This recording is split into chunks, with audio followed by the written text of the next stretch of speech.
everybody. Today we are debating whether or not theism and ethics go together. And I am working on my audio, so thanks for your patience. And we are starting right now.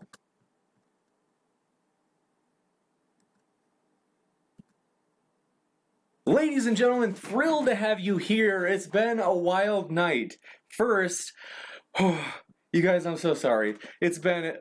I never tried to do the bait and switch. I know some people were like, hey, I thought originally we were going to have a talk on whether or not atheism can provide a foundation for ethics.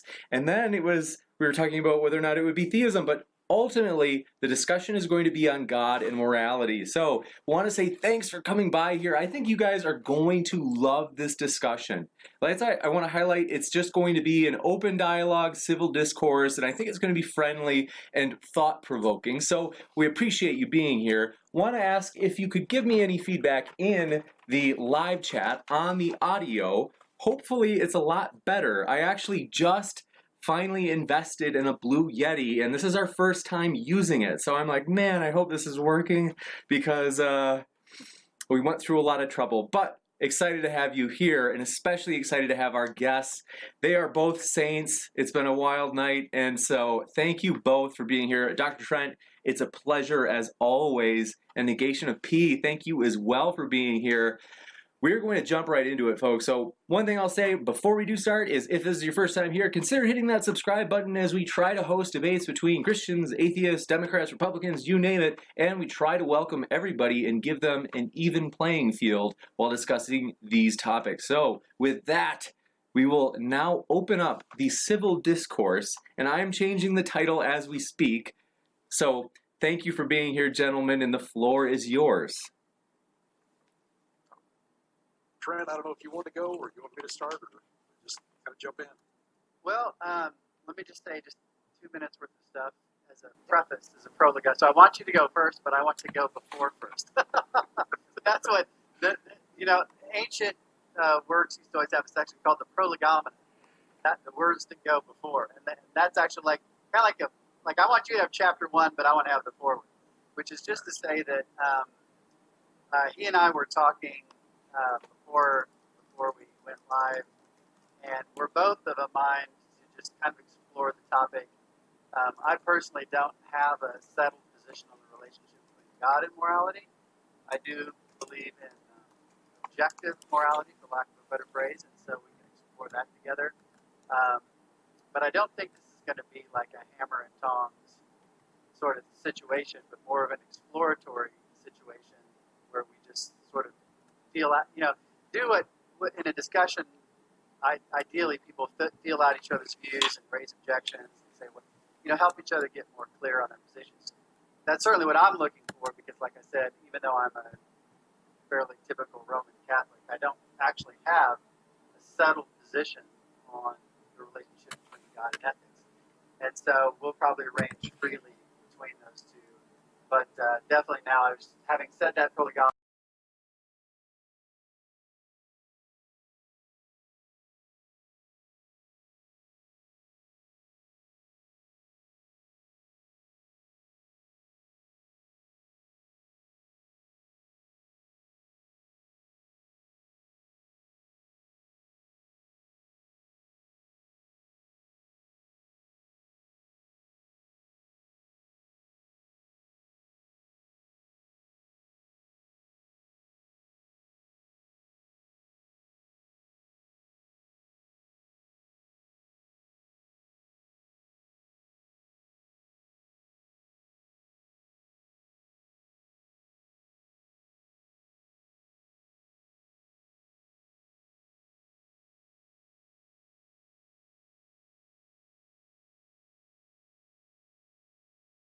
whom are they not hearing? Is that the plural you or a singular you? They're only getting the sound. If you guys can let me know in the live chat, so sorry. It seems that Streamlabs is only taking in the sound if I have my audio on, but if I have my audio on, my worry is that it's going to create an echo. So if everybody can let us know how it's going out there, I'm watching the live stream or the live chat, and hopefully this does the trick. I just worry, like I said, that there's going to be an echo. So, okay, David, thanks for your feedback. So please let me know. It sounds like they can hear me, and Trent and Negation, if you guys want to just say another quick thing or two, and we'll see if it's echoing. All right, and Trent, you can call me. Oh, we lost Trent. Trent looks like.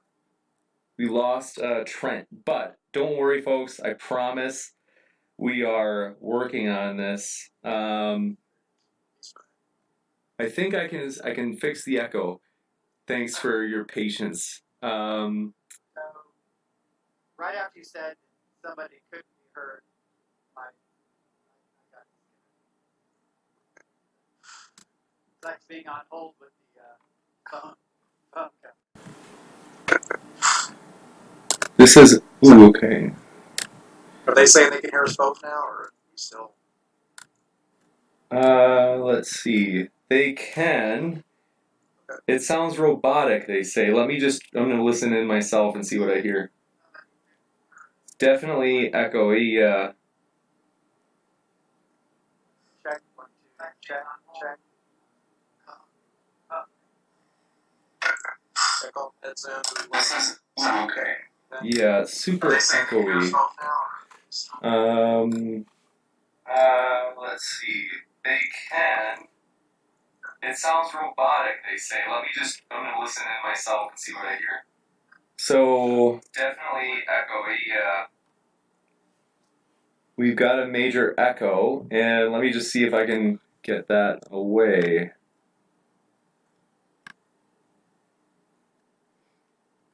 Now, people, if you can hear me and it's not echoey, let me know. I did just make an adjustment. And then Trent and Negation, if you want to say something, we'll test your sound. Sound check, test. Myself, Check, see what I hear. sound test. So, definitely echoey, yeah. Check 1, 2, 3. Check We've 1, got a 2, 3. major echo, and let me just see if I can get that away. It actually sounds more echoey than it did before. I think I might. People, if you can hear me and it's not echoey, let me know. I did just. So I sound really good now, but for some reason, your guys' isn't coming through, or at least, let me just see really quick how it sounds. Make an adjustment, and then Trent and Negation, if you want to say something, we'll test your sound. Is perhaps all of the audio going through your Bluetooth or your Yeti? I think it might actually be working, even though it doesn't show the audio coming through on my side for you guys for Streamlabs, but Actually sounds more I think we're good. Sounds good. Alrighty, I mean, y'all have both sounded great to me so far. Same on mine. Thank you guys so much for your patience. I think we figured it out, and the floor is yours.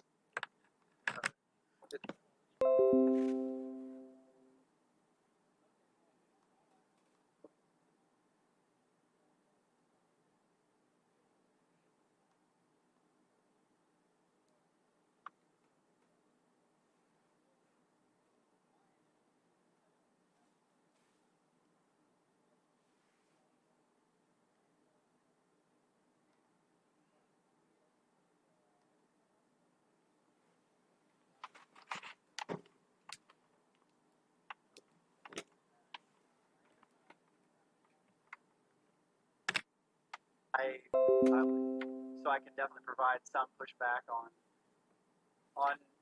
your presentation with a different view, but it also sounds like you're kind of open-minded too. So I'm happy to just have it be more of a discussion. I don't have a thesis to advance really, so I just kind of want to listen to what your view is and then sort of query that. That's wonderful. That's exactly, and I'm of the same mind. I'm definitely, even though I believe what I believe, I'm not 100% sold on it or dogmatic in any way. I'm more than willing to be fluid. If you can change my mind, please, I'm all for that. Mine's kind of the opposite. I'm a subjectivist, and for the most part, I believe in naturalism. at least in general, maybe not pure naturalist, but for the most part, I think that morality stems from us being a collective species, in that we're, for lack of a better term, herd mentality, and that's where morality thrives. You see that throughout most herd and bigger group type animals. So that's I guess where we can start, unless you want to get any more specific than that. Well, my only concern is I'm liable to be tedious, just because my PhD is in mathematical linguistics, and so I can sometimes get caught up on terminology, and so. I think we're going to play well together, because my undergraduate's physics and my wife holds a PhD and 2 masters in mathematics. So we have a. Good. So let's try to pin this down. So when I hear somebody say they're a subjectivist about morality, that makes me have 2 questions: what is subjectivism? What is morality? What's your conception of morality? Because when I hear you talk about the herd instinct stuff, my first instinct is to say there's nothing subjectivist about that. So I can't think of. So I've got a book on the theology of animal suffering, and so for that book I had to do a lot of research on animals in general, animal ethnology and such, and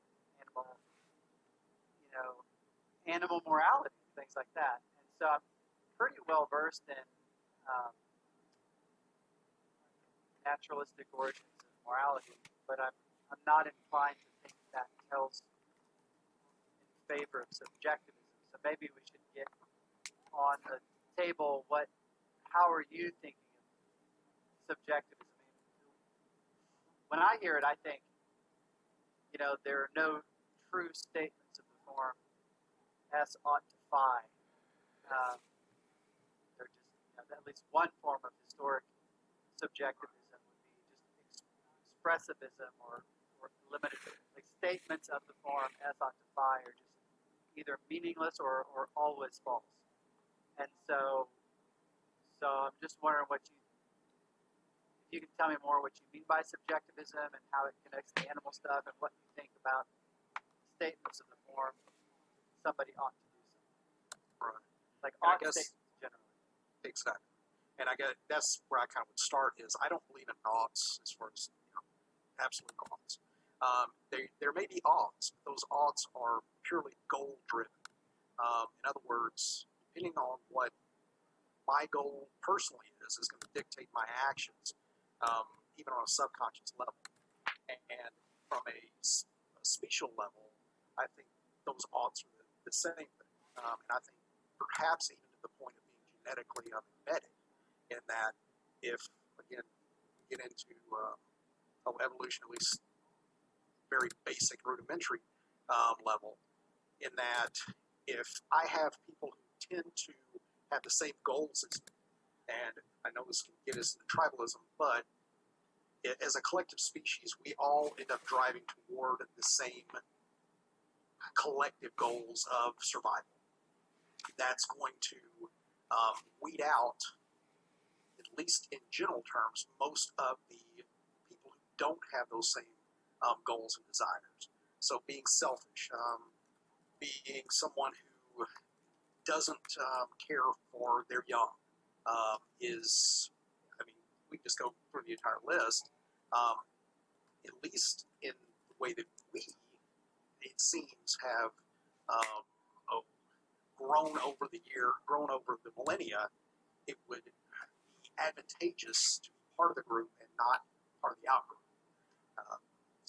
I certainly agree with that, and I think that certainly shapes how we think about how we guide and direct other people's behavior and guide and direct our own behavior. But I guess I would make a distinction between the truth conditions for moral discourse on one hand versus how we arrive at our practices on the other hand. And so I look at evolution as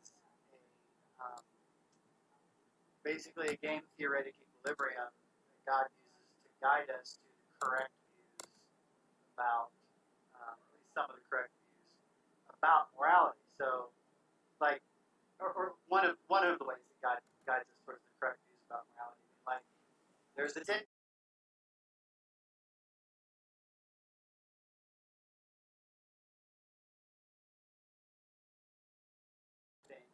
where he says, this is what you ought to do, this is what you ought not to do. But because those special revelations are very isolated in space and time, I believe that God uses naturalistic processes to guide the human species towards at least some basic morality, so that altruism is objectively good behavior, but we arrive at the practice through a process of game theoretic equilibrium. So again, to me, when I hear subjectivism, when I hear somebody say that they're a subjectivist about morality, as a philosopher, I take that normally as a theory about the truth conditions for moral statements, whether they be deontological statements or axiological statements of goodness or value, and how we arrive at them is like totally contingent. I could be taught them by my mom, I could be taught them by my catechist, I could like have a dream, or I could evolve in a tribe that, just sort of doing so is advantageous, and I just end up thinking that. Okay, so maybe that's where we would be, I think, interesting to start, is in that you believe there are these truth statements that are objective. And again, so we're not talking past each other. You're saying objectives and also an absolute, or that they be... Well, so when I talk about these things with my students, I usually I write out the word objective, and I write out the word subjective, and I circle them and put slashes through them because I think they're so misleading. Exactly. I just want to know, are statements of the form S ought to phi, or statements of the form X is good, what are their truth conditions? Now, talk about, it used to be people talk about relativism a lot, and I mean, like, so I'm not a Kantian. I don't think that we ought to only will those things that can be fully universalized. And I think that, like, so somebody says, somebody asks me, is it okay to kill? Well, I mean, I'll say, well, it depends. I mean, is somebody attacking you? If so, then yes. If no, no, So I think that, statements of the form, it's okay to kill, that their truth is relative to the circumstances. And way back, I think maybe we're somewhat similar in age. And there used to be people who talk about, there's this book, I'm okay, you're okay, and it was called circumstantialism or something like that. And now that language actually, I think, predated the objectivist, absolutist, subjectivist terminology.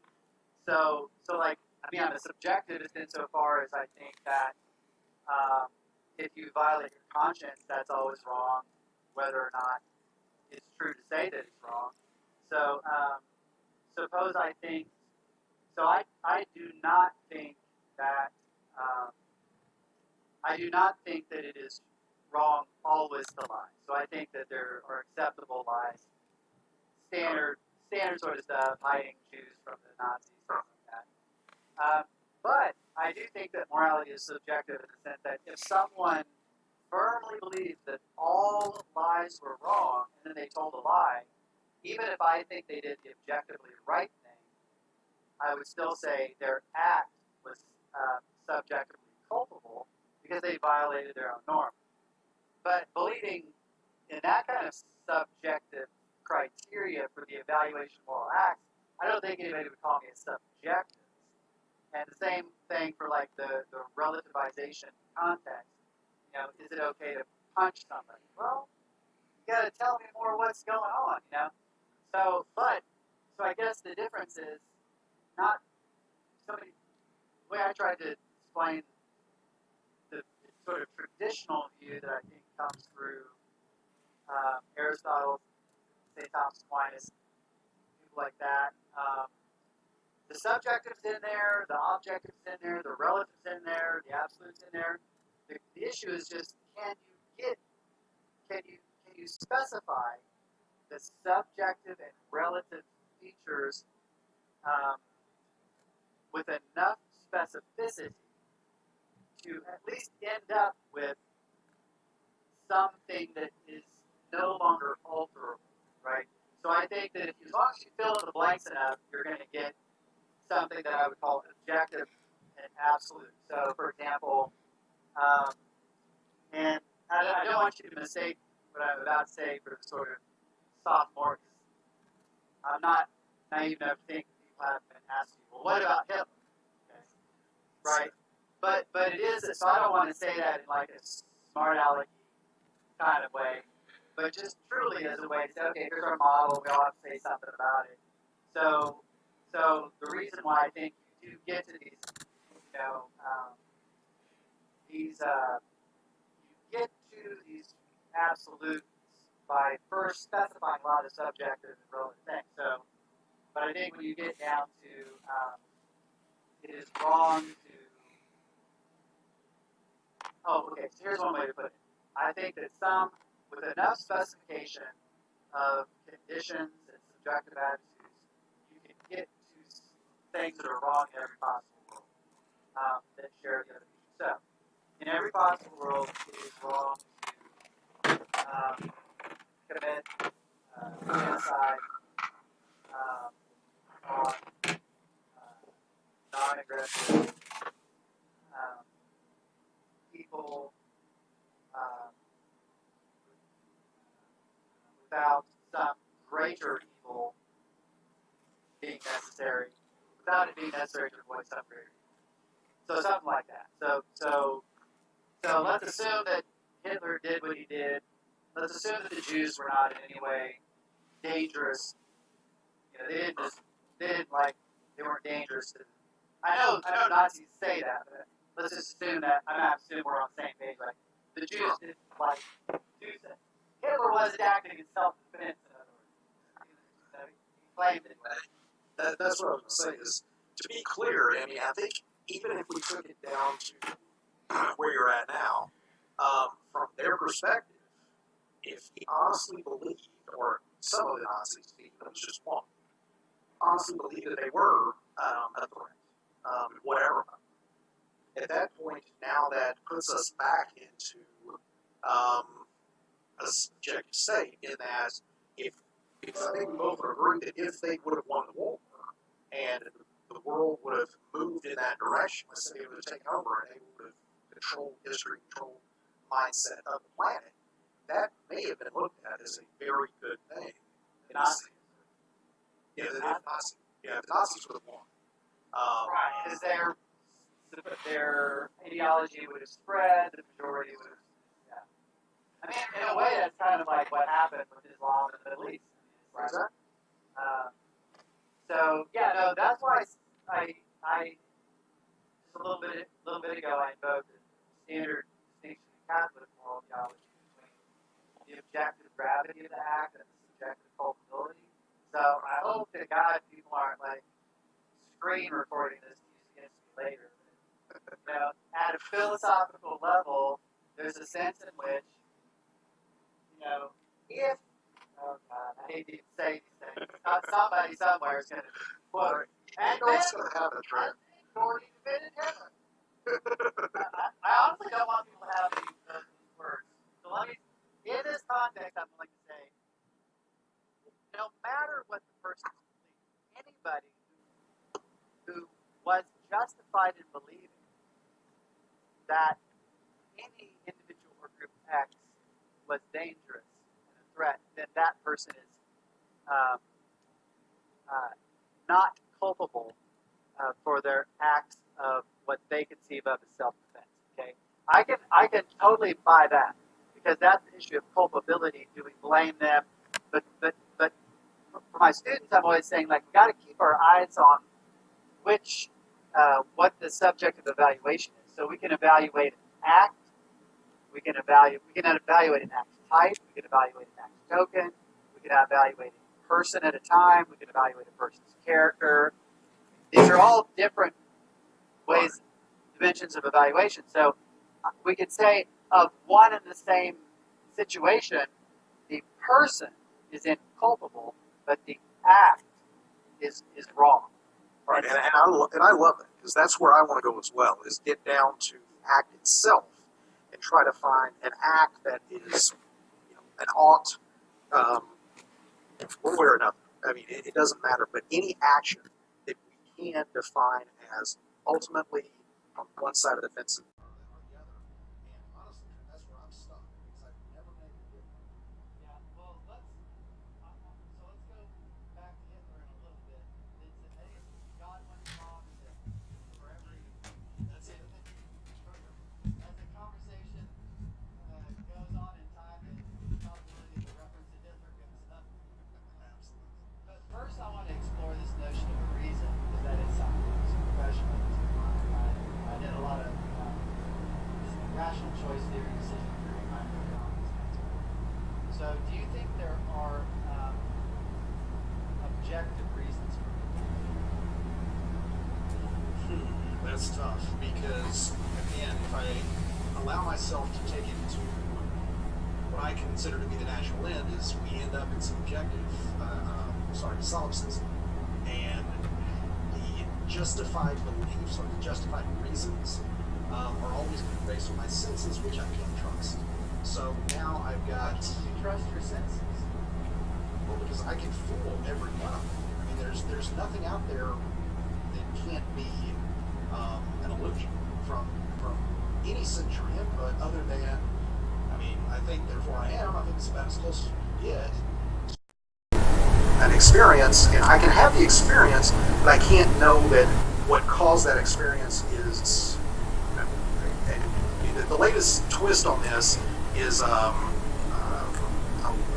simulation theory, where I think it's very interesting to play that game and to see where we end up. I cannot say that I agree with you there. Okay. But I don't think we need to debate the first order issue of simulationism. But there's an inference that it sounded like you were making that I don't find compelling, which is to go from the possibility of error to untrustworthiness. So what occurred was there's always the possibility that my senses could deceive me. Therefore, I can't trust them. And that just doesn't sound right, and it seems contrary to our ordinary practices where, my coffee grinder, it's always, at any given time, there's a possibility that it won't work, but... And again, and that's why I said that to make it unreliable. I mean, I've got this old, to make it more salient, just very briefly, I've got this old Land Cruiser out there that I love. I mean, I just love this thing. It's a 94 Land Cruiser. And it's all beat up, driving around my ranch, and sometimes it won't start on but it usually does. And if you said, is it reliable? I'm going to say, well, yeah, it's reliable. I mean, it starts most of the time, but at any given time, there's a possibility that it won't. But it takes more than the possibility of error to be untrustworthy. Well, again, and maybe I overstated there. Not so much all the way to, I'm not going to swing all the way to the side to say that I'm unreliable, or my senses are unreliable in that I can't trust them to infer what's going to happen next. Because you're right, we do that every day, and we base everything we're doing on inference. I mean, science would be like, absolutely. Right. And I agree with that 100%, but if we're going to take it to the point where we're getting to these absolutes, I think, at least in my opinion, we need to understand that if we're talking about an ought, an actual ought, I need to understand my state of existence as clearly and as definitively as I possibly can. And if that is still a possibility, even though not a very great one, I've got to factor that in somewhere. Because here's where I go with this. Let's say we've got conflicting worldviews. I hate that term, but we use it. I like the work. I'm happy with it. I don't like it at all. But anyhow, again. But anyway, if your God exists, and you're right, I'm an atheist right now, I'd say whatever. But anyhow, my actions are going to radically change because of the environment that I find myself in and I believe myself to be in at this point. Now, am I going to be any more moral? Am I going to be any? No. My actions, I would say, are probably as Christian as most people's. I don't steal, I don't lie, I don't do that. Well, they're probably more Christian than mine along several dimensions. They may be, but at the same time, I don't worship and I don't believe, which is the, depending on what flavor, that's the worst sin possible. So I'm still lost no matter how good I live, because works alone are not going to get us to heaven. Well, I mean, that's not my view. It's not the Catholic view. Well, yeah. Afterwards, again, I'm not nearly as strong on Catholicism as I am on some of the other things I've discussed in the past. But at the same time, if I look at,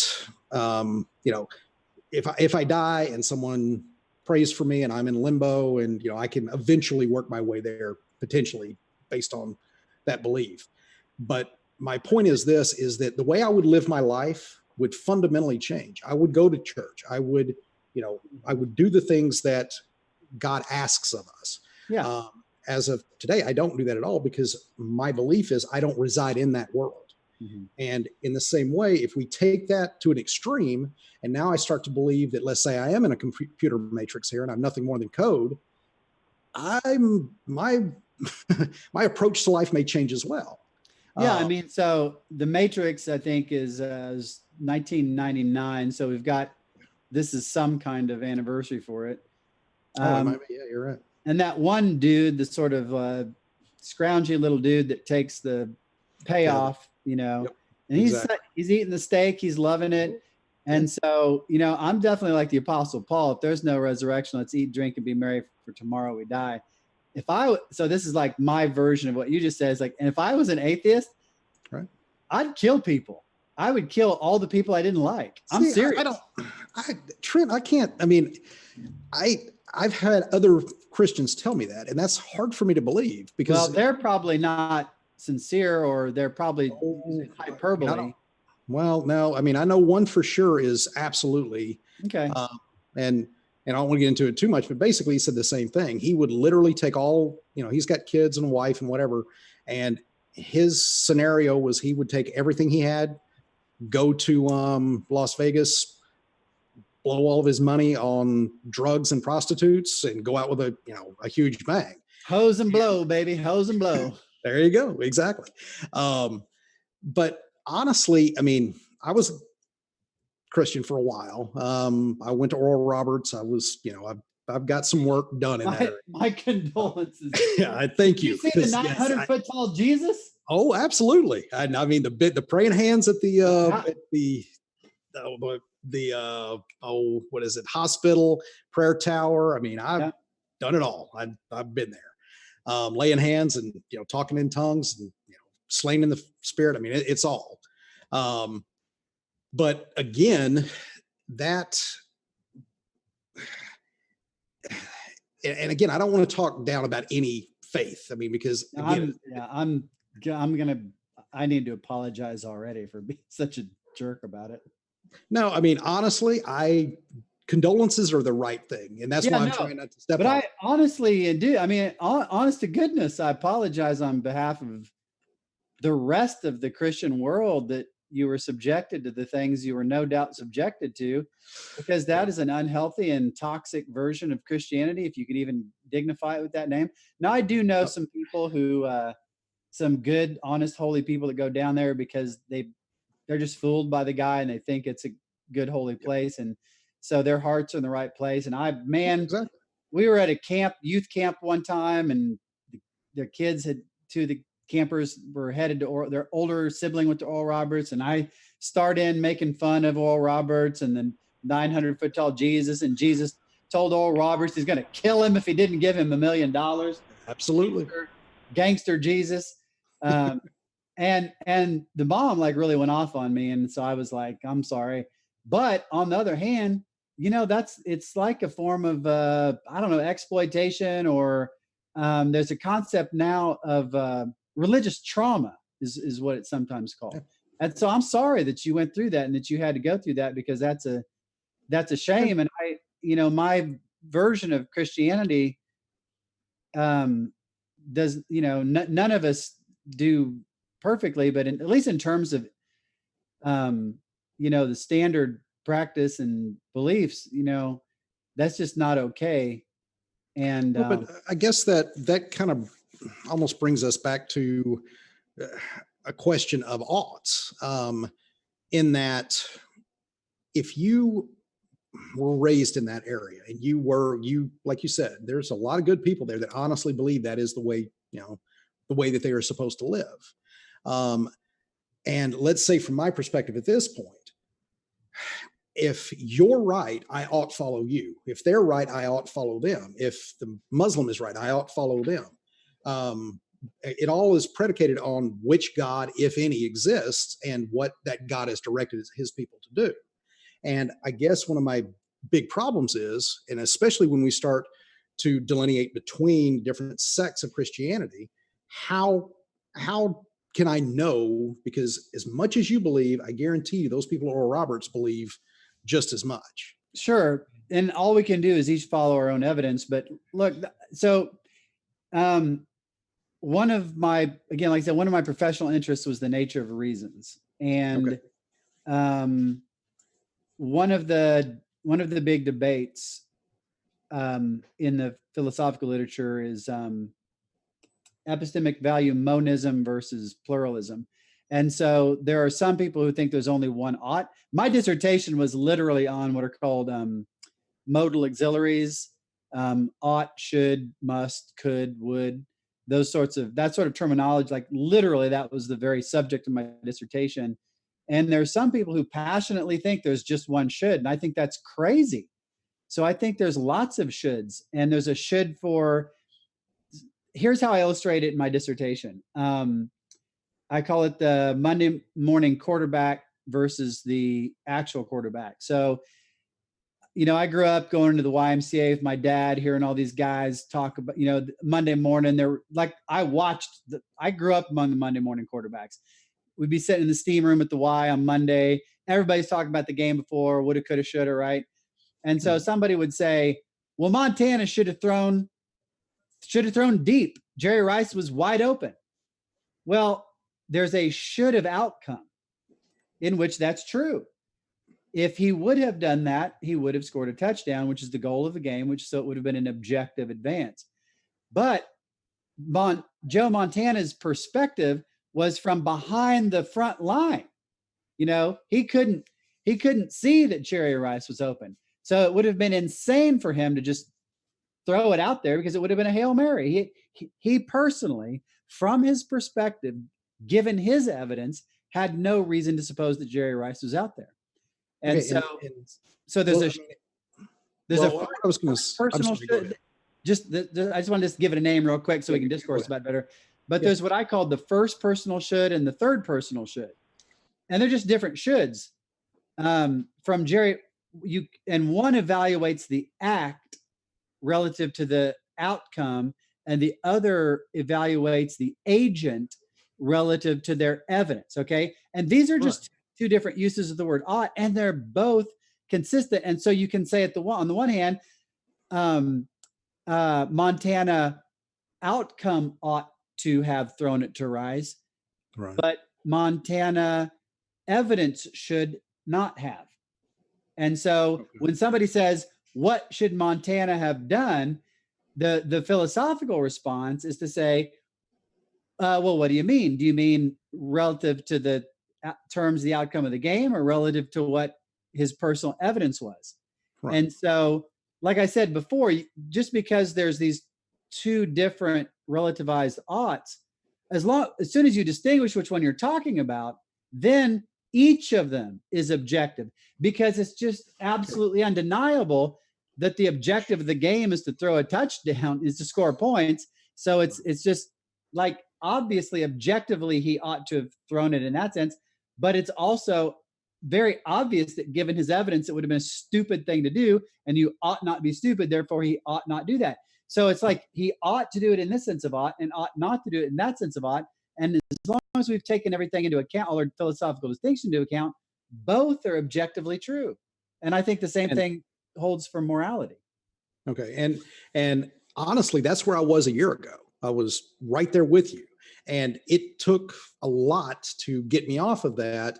And maybe we're just kind of talking past each other and it's more of a semantic thing, because I'm with you still there 100%.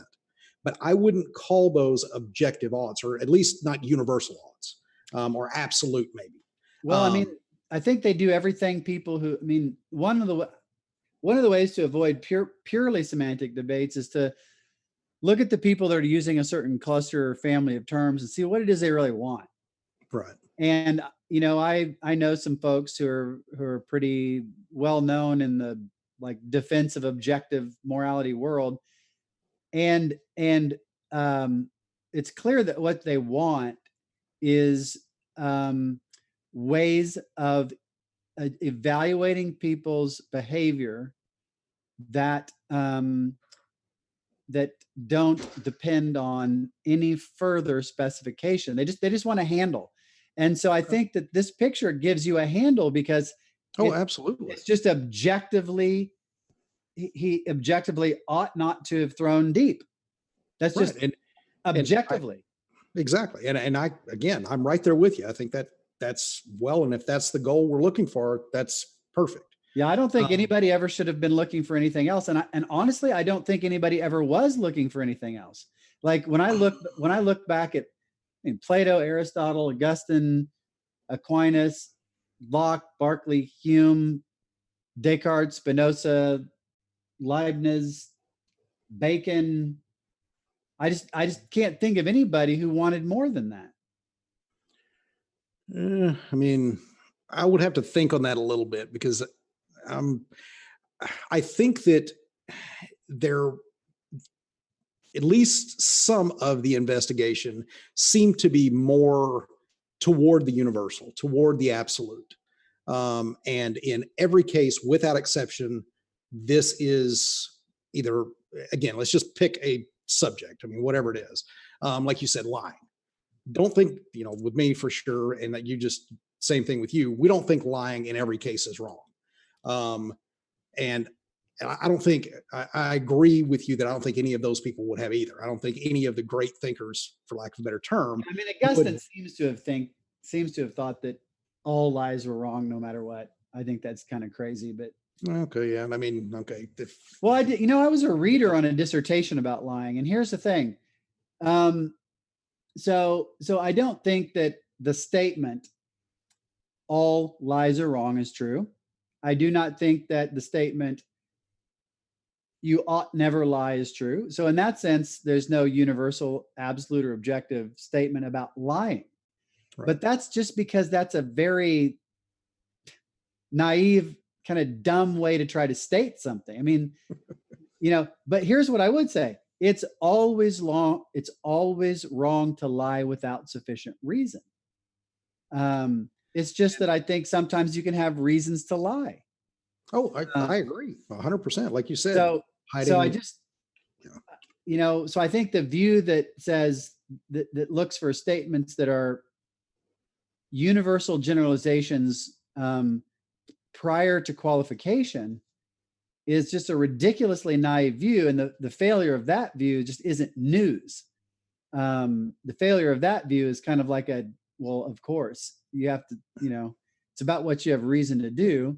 And something, I mean, in epistemology, we call this defeasible justification, or having pro tanto reasons.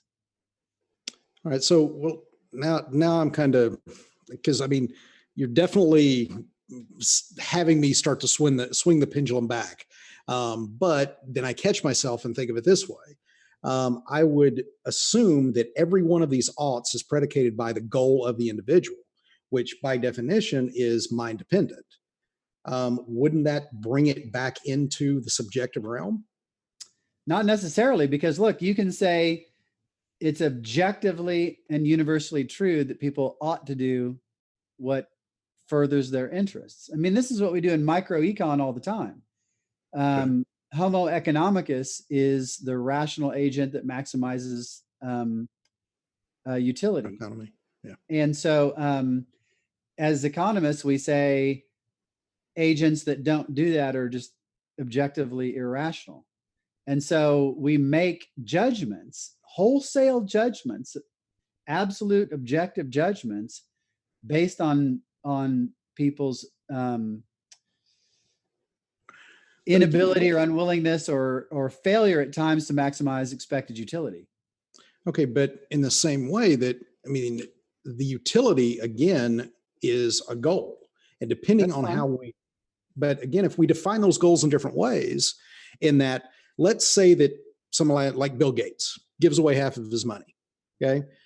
Now that utility, he did not maximize or optimize for, if his goal was to continue to grow his wealth, that would not optimize for that. Right. And as economists, we'd say that would be an irrational action. Right. Like So we would just say, we would to court, we'd say, nope, that was irrational. okay. But again, to him, because his goal is to take advantage of whatever he gleans from that, whatever he gains from that action, the pleasure, the notoriety, whatever it is that he's trying to, quote unquote, and literally at this case, buy by using that money, he is maximizing for that goal. Yeah. And as an economist, we'd say that's rational. But all I'm saying is hold fixed. Suppose he didn't have that goal. Suppose, again, like you said, suppose his goal was simply to maximize his wealth. Right. Then as economists, even as quote unquote subjective economists, we have an absolute conception of rationality, maximizing expected utility. And so if he gave away that, half of his money, we would say he's objectively irrational because he failed the objective criterion of economic rationality, which is maximizing expected utility. That's an absolute. Well, only if his goal lines up with maximizing wealth. The second his goals change, now that optimization moves away. That's fine. All I need is the other case. It's fine that he's rational in that case. All I need to show that there's objectivity is the other case. It doesn't matter. Well, I can grant both things because I mean, on the one hand, he's objectively rational in the case, and on the other hand, he's objectively irrational. That's absolute. Well, but I think he's objective regardless which way you're going on those. I think he would be objectively rational in both, because it's maximizing, at least from his perspective, maximizing what he gets from the philanthropy there is a rational action in that it maximizes. Right. If he has that goal. But what I said is hold fixed his goal to maximize wealth. But just see that again. Suppose his goal were to maximize his wealth. Then if he gave away half of his wealth, we would correctly say he was objectively irrational. Absolutely. But again, those goals. Absolutely. but the problem is we're irrational. But we're stopping at one level, because once we start to examine the goals, that's when it becomes subjective, because we can have different goal setting that changes the outcome and the actions itself. No. We're defining an objective property as a partial function of a mental state. That's totally fine. Okay. And just like we have an objective notion of proper function of so I'm kind of unsurprisingly diagnosed bipolar 2, and it's a malfunction, and so it's objectively a malfunction, but the concept of mental health is still defined over subjective mental states. That doesn't make my psychiatrist's judgments, it doesn't make his judgment subjective. It's just that part of what he factors into his objective judgment are my subjective mental states. And it's the same way with economic rationality. It's an objective property with an objective unvarying definition, maximizing expected utility.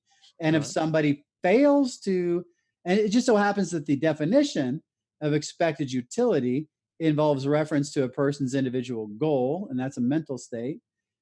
But that's utterly irrelevant. So it would be a fallacy of composition to say that because the definition is a partial function of a subjective state, the definition is subjective. That would be a straightforward fallacy of composition. Okay, so maybe that's where I am getting confused, because when I'm trying to define a subjective act, I'm looking at it as mind dependent. And then I'm looking at actions that were derived from goals. And those goals feed back to a subjective mental, it's mind dependent. We'll just put it that way. Without that mind, those goals no longer exist.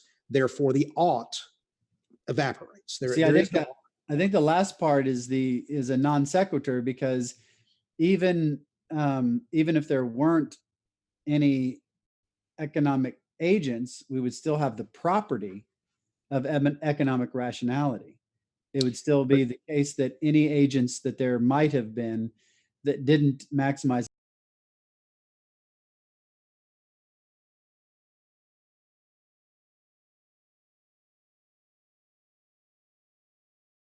The problem is that, at least from my mind and where I'm struggling to get to where you're going, and honestly, I want to get there, is that I still have this hurdle of each one of these oughts, each one of these absolutes are dependent on the mental state of the individual and the goals that are conditional on that mental state. Yeah, it's totally fine. There's no way to get from f of x equals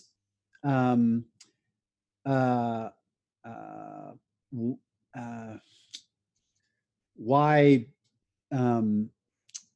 some z, z has p, therefore f of x has p. I mean, it's just, there's no, I mean, it's like, it's well known that's a bad inference. It's like there are papers on it, and just can't go from one property being a function of another.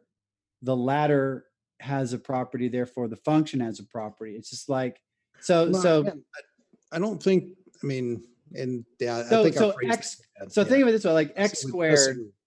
Yeah. So the x squared is a function of x. Let x be -1. And I think now f of x equals 1. But x was negative, but f of x is positive. So that's a sort of classic example of the fact that the functor doesn't inherit the properties of what it ranges over.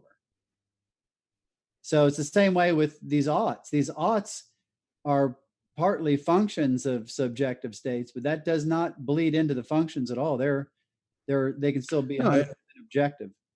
Right. Again, I once the goal is set, I absolutely agree that you're right.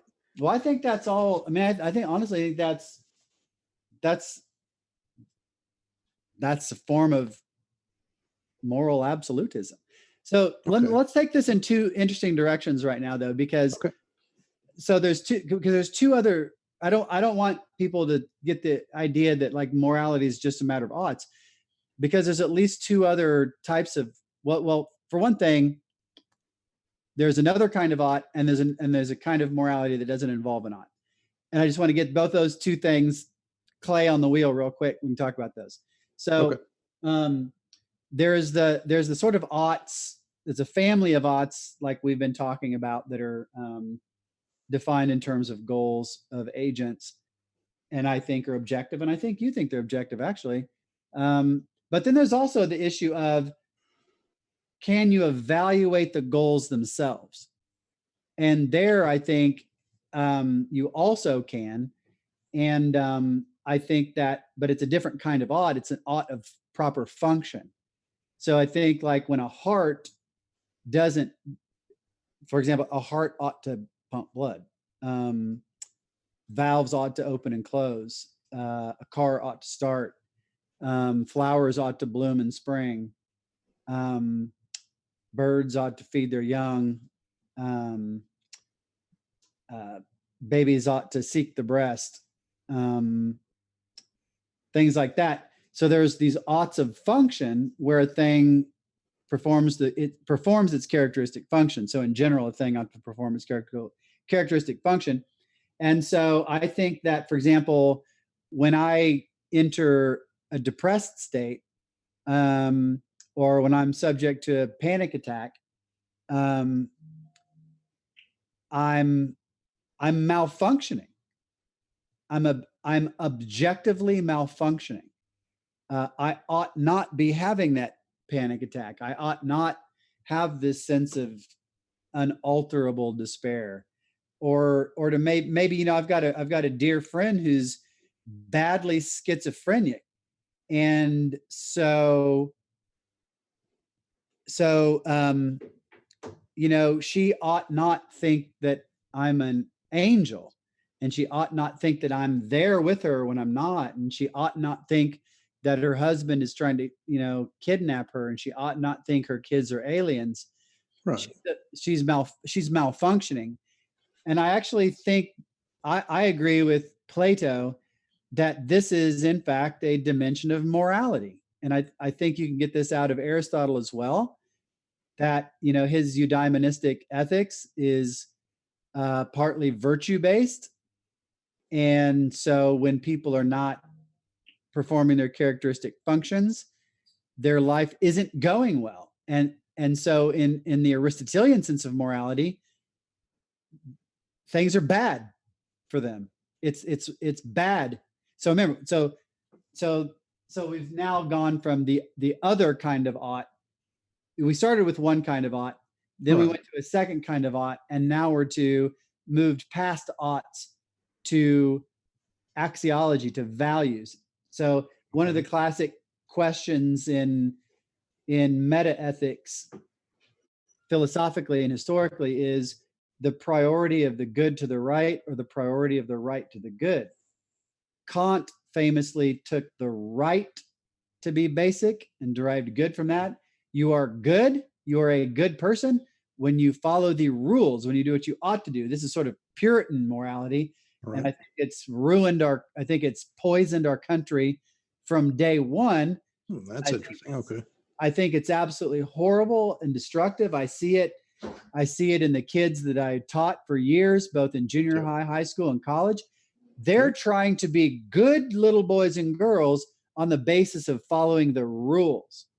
Whereas as an Aristotelian, I believe in the priority of the good to the right, which means if I want some rules to follow just for efficiency's sake, I want to derive some norms to help me live, but those norms are based on the value of things. And I really think that the other way, the priority of the right view, is destructive to young people and makes them hate morality, makes them despair of being good people, puts rules in the, as if rules mean anything by themselves. So on the view that I'm advocating, the more Aristotelian view and in a certain sense Platonic view, what objective morality would mean wouldn't have anything to do with oughts at all, or if they were oughts, they'd be these other kind of oughts, these oughts of proper function, which would themselves ultimately be derived perhaps from values, right? So I think objectively good that people have a sense of self-worth and don't need to seek external affirmation to have self-esteem. And I think it's objectively wrong, objectively bad that people have beliefs that their kids are aliens or that their husbands are kidnapping them when they're not, and all that. So it's objectively malfunctioning. But once we move to that value state, the problem is again, that value state is going to be subjective. It's inherently subjective. Because it's a value statement based on, again, maybe goal setting or based on the value that one puts on whatever we're valuing there. This doesn't assume any goals. This just assumes a proper function. Well, again, I think that goal is buried in the function, because, like you said, a heart ought beat, unless let's say that the reason we want to stop the heartbeat is because they're a child molester. Well, that heart ought not beat now. Well, no, I think that's a very different thing. It's like because your second statement is actually a circumlocution for a different proposition, which is that the person deserves death. So it's not it on its surface grammar, it claims to be a statement about the heart, but it really isn't. It's not a statement about the heart. It's a statement about the person whose heart it is, and the relation based on the relationship of the heart to the person. It's actually a literary device called synecdoche. Right. You're right there. I agree 100%. So not only do I believe that hearts have functions and flowers have functions and mammary glands have functions, I believe that people themselves have functions, there you go. Lives have functions. And so that when somebody is happy and healthy and has a sense of self-worth and again, that's all goal setting right there. No goals at all. No goals. There's no goals in what I'm talking about. And I disagree there. Just behaviors. No, you can't disagree, because this is stipulatory. I have not said anything that entails any goal at all. Living a good life, being happy, all of those are goals. They don't have to be. But I think they're conditional. I think that the thing is what does it mean to be happy? There are people that we would look at, let's say that,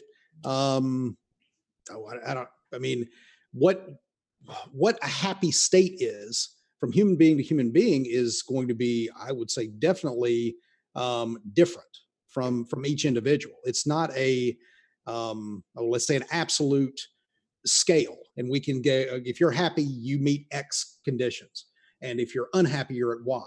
Yeah, I don't need that. I don't need that assumption.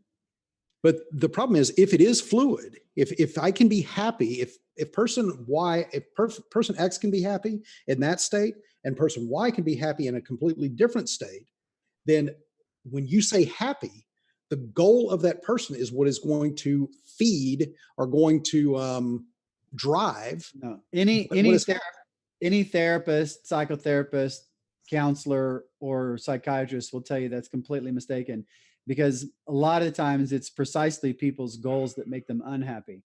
I almost ruined my life with bad goals.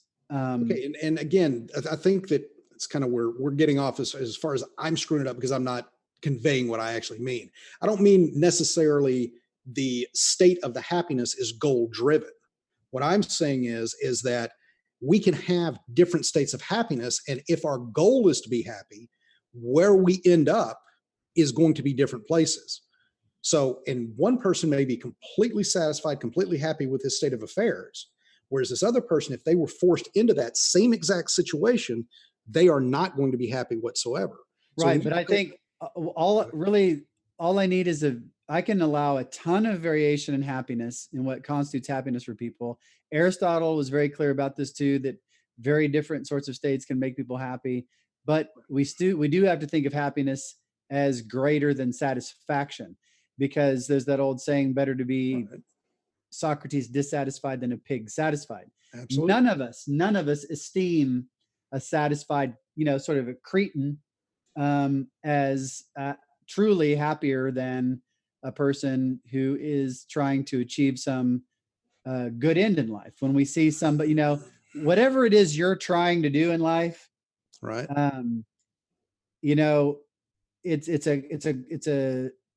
a process that you put effort into and struggle towards, and sometimes experience frustrations in the process. You are nevertheless objectively happier than some person on the street. And I'm not talking about Diogenes Laertius, but just like somebody who's just wants to play video games all day. That person is objective, or wants to wants to count to 5 all day repeatedly.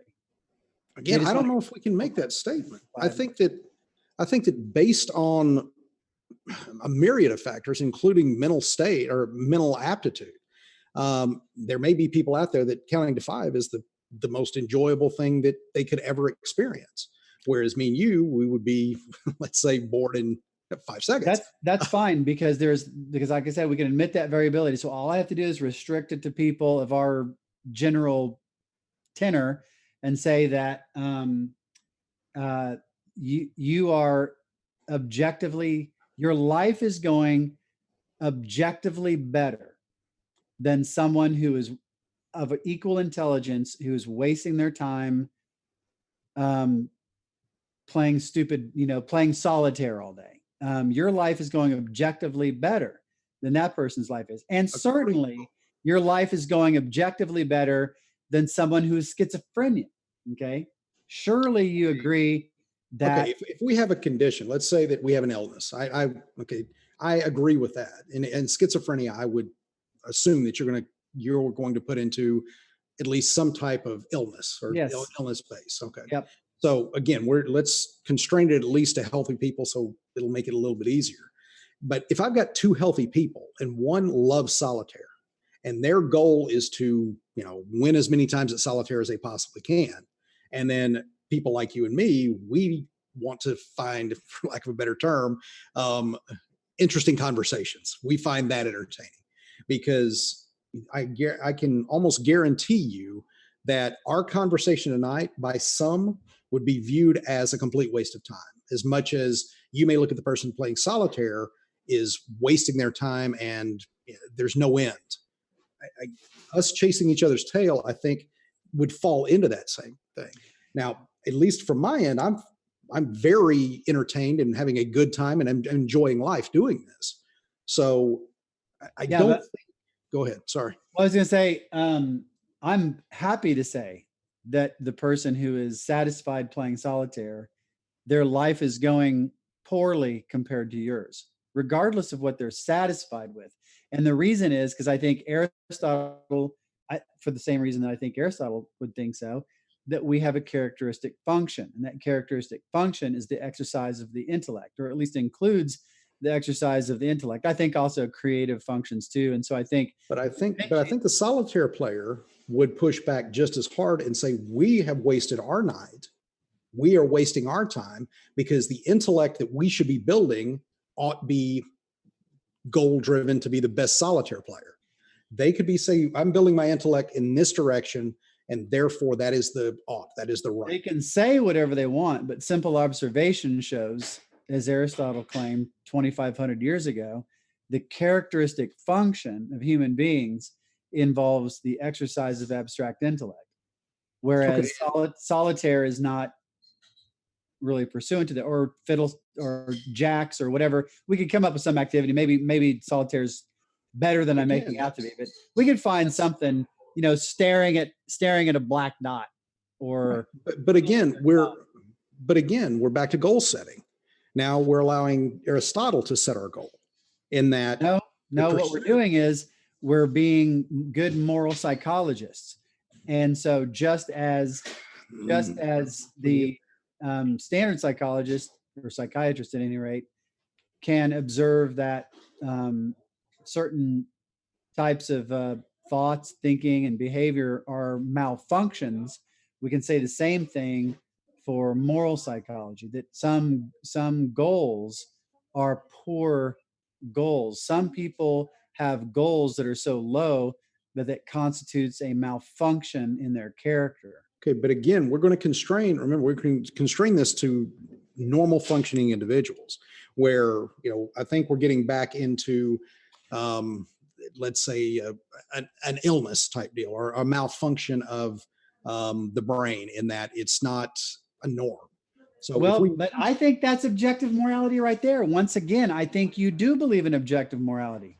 This is exactly this is continuous with what Aristotle considers morality to be. Morality is about a flourishing human life relative to the characteristic function of humans. And which is exactly. So it's just, if there are these malfunctions, then there's objective morality there. 1 second. So sorry. Go ahead. Forgive me for Yeah. interrupting. Just want to mention that we will go into the Q&A in just a minute or two, and from there, it will be quick and dirty, just because we want to not risk it too much with the audio. The audio has been like crystal clear the last half hour, and so like thankfully. But want to say we'll give you, if we want to give. Is it okay if we give Negation of P the last word? And then we Absolutely. Yeah, I basically said everything I can think of to say. Thanks so much. So Negation, the floor is yours. All right. And again, I think that when we look at that, when we're constraining it to things that we believe ought be achieved, that is a goal. That's where we're at. And again, I mean, I'm having a problem getting past this goal setting, and getting into being able to differentiate. If I have a goal here, you have a goal here, we're both of equal mind, we're both of equal capacity. How my ought is not just as objective in your mind as your ought. Just because they're different, just because you don't agree with my desired outcome, doesn't mean that it's like the football game, except instead of Joe Montana wanting to win the game, for whatever reason, he pulled something like, I don't know, I'm out of Ohio, so Pete Rose, and had bet to not cover the spread, so he doesn't want to. Now, at that point, he ought not throw the pass, even if he does have the information to, to make the touchdown. And I guess the other thing is before we go too far and we get into the questions, Trent, there's an argument that I've put out there that I feel at least calls into question the ability to rest morality at all. I don't know if you had a chance to look at it at all. I didn't. Sorry. Okay. No, then I didn't expect you to. I mean, it's whatever. But I'd love to get your take on that. I'm not saying to get back on air, but I'll give you that link. I'd love to hear how you have to think on that. You can get my email from Jim. Okay, great. I'll send that to you for sure. Cool. But yeah, so I guess that's where my disconnect is that as long as I can bring in goal setting into this, it feels to be fluid. It feels to be there are no. Now, again, once we set that goal, yes, there are objective oughts from that. But prior to that, if we are starting with a clean slate, so to speak, and we don't know what our goals are from this person, I don't see how we can mandate that they do anything.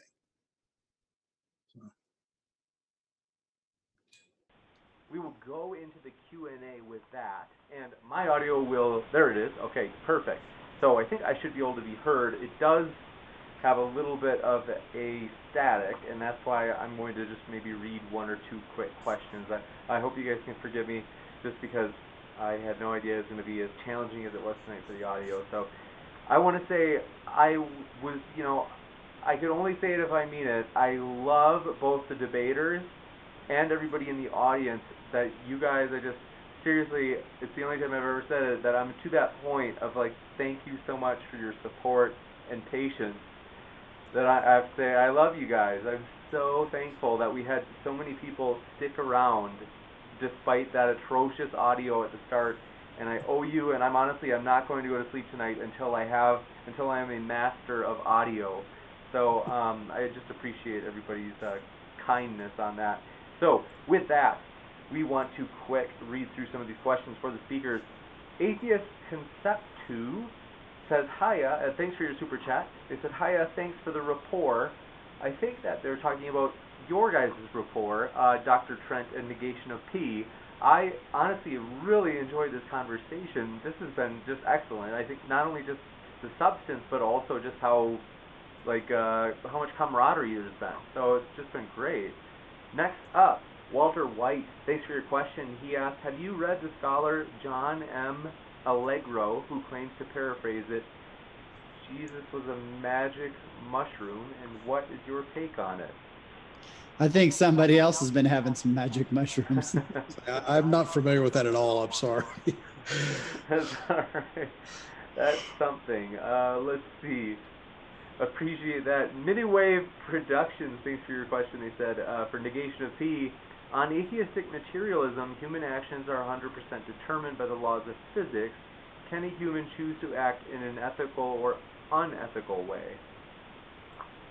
So they're talking determinant. They're apparently they're believing that if we are naturalistic in essence, then everything falls to a deterministic universe.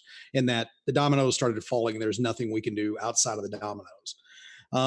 I struggle with that from time to time. I'll be, again, it doesn't feel good to say that everything we do is determined based off of the physics and everything else that's going on around us.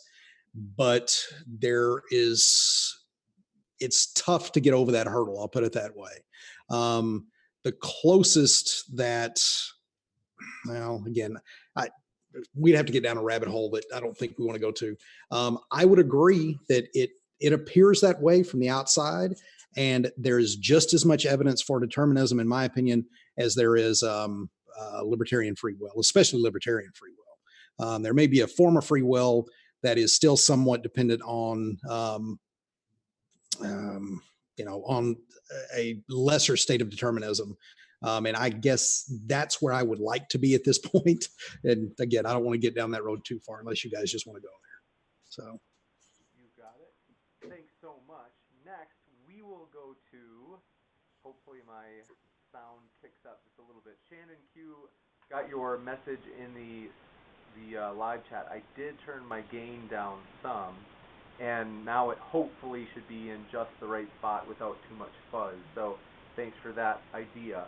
Next up, Pants L. Jones, thanks for your question. They asked, for negation, if it were objectively true that killing Trent and procreating with his wife would maximize human flourishing, would you? How about not? Because even if it could be shown that would maximize human flourishing at that point, the problem is I think the butterfly effect, so to speak. I look at it this way: if I'm going to adopt an action, that action needs to be not only at that particular time and place correct, but as much as possible, that same action should be able to be adopted by the species. And if we were to take killing and procreating with other people's lives as the standard, society would break down, at least in my opinion. Also, all of our herd, it goes against our herd mentality at that point, and it would erode humanity, not better humanity. Even if it was that single event made things better on the short term, long term, I don't think you could sustain a society using that as your norm. But that would only matter to you insofar as that was your goal. Like exactly, yeah. If somebody else's goal was screw humanity, then that person should do that. Again, I think that we're going to, as a collective organism, if you look at it that way, and that's kind of how I view most herd species. And you're probably much better at this, especially. I mean, I'd definitely like to read your book if you've, I'll send you a PDF. That'd be great. Yeah, absolutely. But my view is kind of the collective organism. And I look at those outliers like that you're speaking of as almost a cancer, in that if that is allowed to propagate and continue, not only will it hurt the surrounding area or the surrounding tissue, but it potentially could kill the entire species. Would that be bad if that happened? Depends on what the goal is. Depends on what what we're trying to do. There are the natalists that would think, absolutely, we should get rid of humanity. It's a blight on the earth. It's a blight on everything. But as I am part of the collective, for lack of a better term, the collective norm that doesn't believe that way, I'm going to act according to my goals and according to what I feel would continue the species on rather than cause its end. If that makes sense. Would it be given? Forgive me for jumping in. To get our speakers out of here on time, I just want to ask the last question really quick.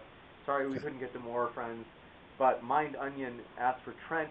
Are you saying that if we are happy as atheists, you want to convince us that we should be unhappy? Yeah, Gotcha. Thank you very much. Okay. of course I do. I mean, because I think you can be happier as theists. I mean, I could be wrong, but that's certainly what I think. You got it. Thank you very much. We are thrilled to have you guys here. I'm telling you, people, believe me, I know it's been rocky. Someday people are going to say, oh, man, modern day debate, the audio is so great. That's just amazing.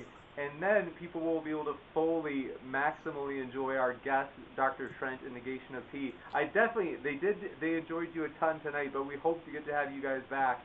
You guys just have such a good, pleasant demeanor and work so well together. So I would love to have you guys back for another conversation, maybe on theism, maybe on the resurrection of Jesus. Could be all sorts of stuff. I'd love to do that. I I'd mean, be happy.